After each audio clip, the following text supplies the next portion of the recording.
Hi, I'm the Scrambled, and in this video I'm going to be teaching you 7 different patterns, so let's get into it. Starting off with the first pattern is called checkerboard, and the way we do this is it looks really cool. So you hold from any position and you do an M2. Now you rotate, you do another M2. And you rotate where you see all the lines and you do M2. So basically M2, rotate, M2, rotate, M2. And you get this really cool checkerboard pattern, very colourful, very distinctive, and it's just great to be on display and you can show off to any person. Now the way you reverse it, you do an M2, rotate, M2, rotate, M2.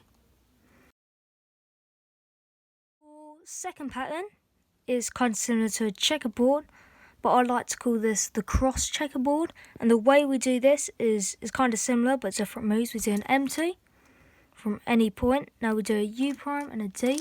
So put them both together and it looks like this. Then you do another M2 and then you do a U prime D together.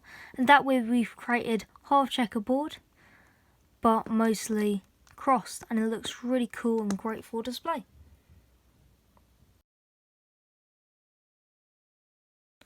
For the third pattern, I have picked this one because it's really cool. And the way we do this is we start off with a U2. These are all with the 2's at the end. We do a U2. Then we do an R2, L2, F2, B2, D2. And then finish it off with an L2, R2, F2 and a B2. And that way we've created all the crosses, however no checkerboard, just plain, and it looks really cool and very colourful. You see what I mean? We've got all the opposite colours and it's just really great. Our fourth pattern, I call it dots because of it's literally dots, but when I mean dots I mean the centres. Now they all change, and if I wanted to swap these 3 centres, the way we do this, we do an E, M, put the E back and then put the M back, and that way we've created 3 centre swaps, and the exact same for the other side.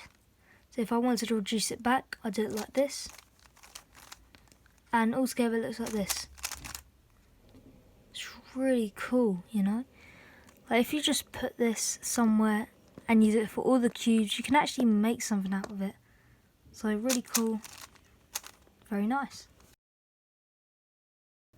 Now for our fifth pattern, this is personally one of my favourites. It's called a cube in a cube.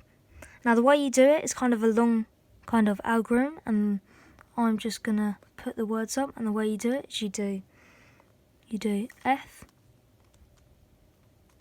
L, F.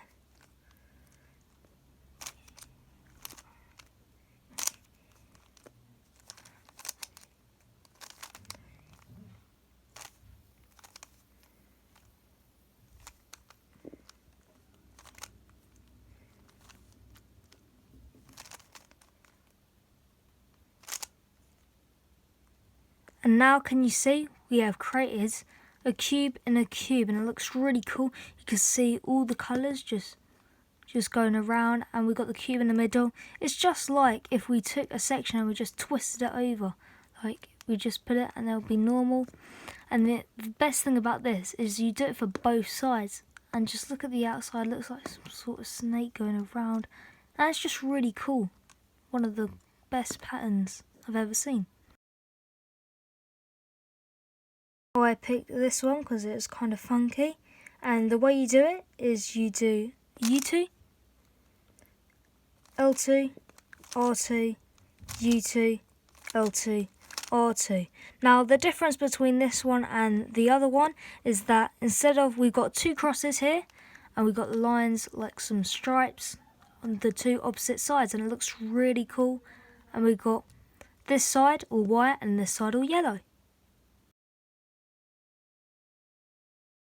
This one's really easy, so it basically just does, it's called snake, or as snake, you could just say any, you do an R2, U2, R2, U2, R2, U2.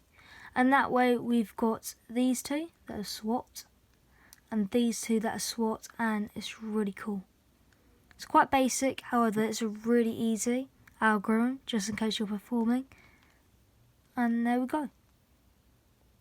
Now, just to reverse it, you can do this.